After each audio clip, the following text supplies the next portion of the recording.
Story 1: Graffiti Gone Wrong. I'm a graffiti artist, or a delinquent, depending on who you ask. I've always loved urban exploring and tagging up old, forgotten spots. I have this thrill-seeking obsession with marking up places where I know my art will likely go unnoticed or untouched. There's something about leaving my mark in abandoned spaces that's exciting, like I'm owning a part of the forgotten. One of my favorite places is train lines, particularly around old train cars and tracks. These spots are often secluded, and the rusting train cars offer the perfect canvas. One late Friday night, I convinced my friend Lucas to join me. We found an old decommissioned line, way out where no one goes unless they know what they're looking for. It was almost midnight when we got there. The train was dark, empty, and eerily silent, perfect. I lit up a cigarette, passing it to Lucas, and we got to work, painting and spraying our tags up and down the train. After about 15 minutes, we had covered a good part of one of the train cars. I was tossing my empty cans behind me as I worked, but after a while, I noticed something strange. There was a clang from the darkness as one of the empty cans hit the ground, but it wasn't the sound I expected. It was heavier, like it had struck something or been picked up. We froze, our eyes darting around. The train sat in the middle of a narrow, overgrown patch of track, and we hadn't seen or heard anyone else out there. Lucas whispered, asking if I heard it too, and before I could respond, we heard it again, a deliberate clang, like someone was tapping on metal.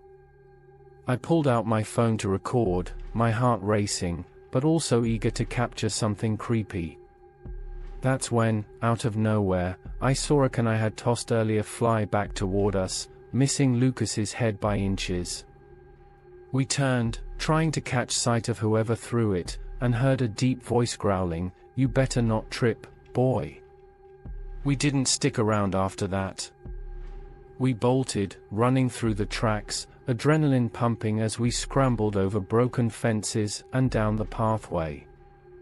Just as we were about to clear the area, we heard a gunshot ring out from behind us.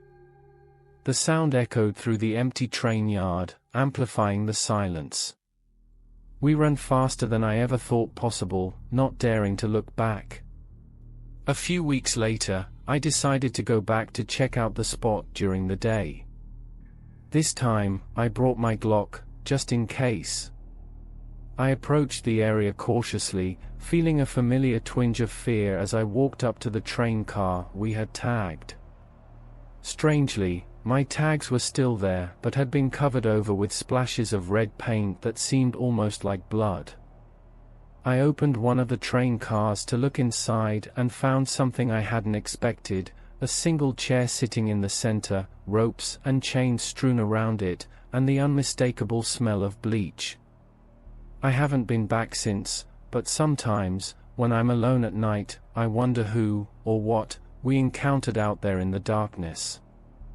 Story 2: Hands in the Tunnel. During a break from college, I found myself home for a couple of weeks, stuck in the sleepy little town where I grew up. With all my friends off to different cities, I was left to my own devices and got a bit stir-crazy. One sunny afternoon, I decided to relive some of my old adventurous habits and go train hopping. I knew about a secluded track that ran near some old industrial tunnels, a hidden area where trains would slow down enough for me to hitch a ride for a bit. Plan was simple: I'd hop on for a short ride, especially since there was a long tunnel that would let me disappear into the dark, secluded area. I managed to climb onto the train and settle onto a ladder near one of the cargo cars. The sun was setting, casting long shadows, and as the train chugged along, the familiar rush of excitement kicked in. Soon enough, we entered the tunnel, and the warm light faded, replaced by complete darkness. The only sounds were the clanking of the train and the wind whistling past. As we rumbled through, I noticed something strange, a faint, flickering light far ahead, just for a moment, and then it was gone. I shrugged it off, assuming it was a reflection or some random trick of the light. but before I could let my guard down, I felt something I'll never forget.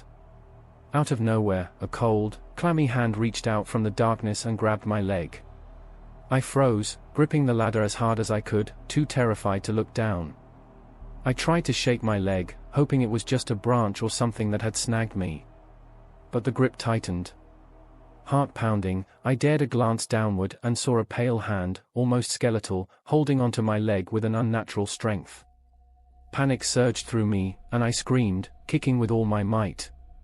I managed to break free, but just as I was about to regain my grip, another hand appeared, this one even more twisted and grey, reaching out for me from the darkness. It slapped against my leg, leaving a slimy, icy residue on my skin. I scrambled up the ladder, barely holding on as the train rattled through the tunnel. Finally, the train broke free of the tunnel, and daylight poured in, chasing away the shadows and whatever horrors lurked within them. I clambered off at the next stop, my heart still racing, my body trembling. I waited a long time before I dared to take the path back to the tunnel. With the sun shining brightly, I walked up to the entrance, peering in but feeling an overwhelming dread.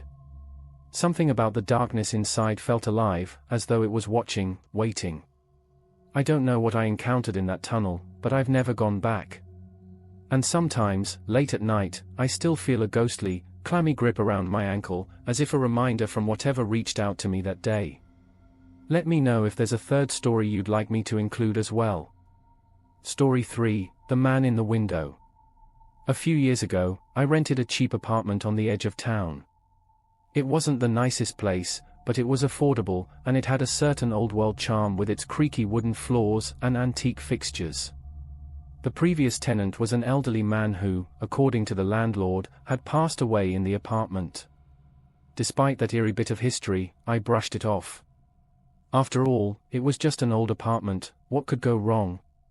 The layout of the apartment was strange.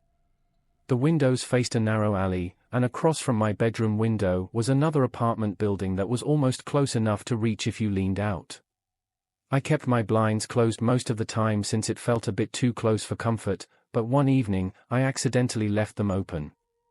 That night, I was lying in bed scrolling through my phone, the dim light of the screen casting shadows across the room. Out of the corner of my eye, I noticed something odd, a movement from the window across the alley. I turned my head to look and saw a man standing in the window directly opposite mine, staring straight at me. He looked to be in his 60s, with thinning hair and hollow, sunken eyes. His face was expressionless, but there was something unsettling about the way he stared, unblinking and still, as if waiting for something. At first, I thought he might just be looking outside and happened to glance in my direction, but as the seconds ticked by, he didn't move. I closed my blinds and tried to brush it off as a weird coincidence. But the image of his blank, lifeless stare kept replaying in my mind. Eventually, I fell asleep, hoping it was a one-time thing. The next night, I made sure to close my blinds before getting into bed, feeling a bit silly for being so paranoid. But around midnight, I heard a faint tapping sound from the window. I tried to ignore it, chalking it up to a tree branch or something scraping against the glass, but the tapping grew louder and more insistent. My heart pounded as I slowly reached over and lifted the edge of the blind, just enough to peek outside. There he was again, the same man, standing in his window, staring right at me. Only this time, he was closer, his face almost pressed against the glass, his eyes wide and unblinking. His mouth hung slightly open, and I could have sworn I saw a faint, unsettling smile creeping across his face.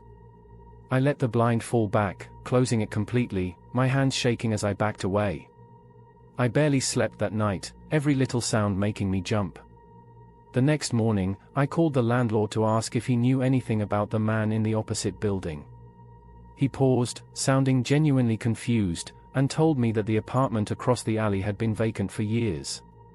I didn't believe him at first, but when I checked, I found that the windows were dusty, and the apartment looked abandoned, as if no one had lived there for a long time.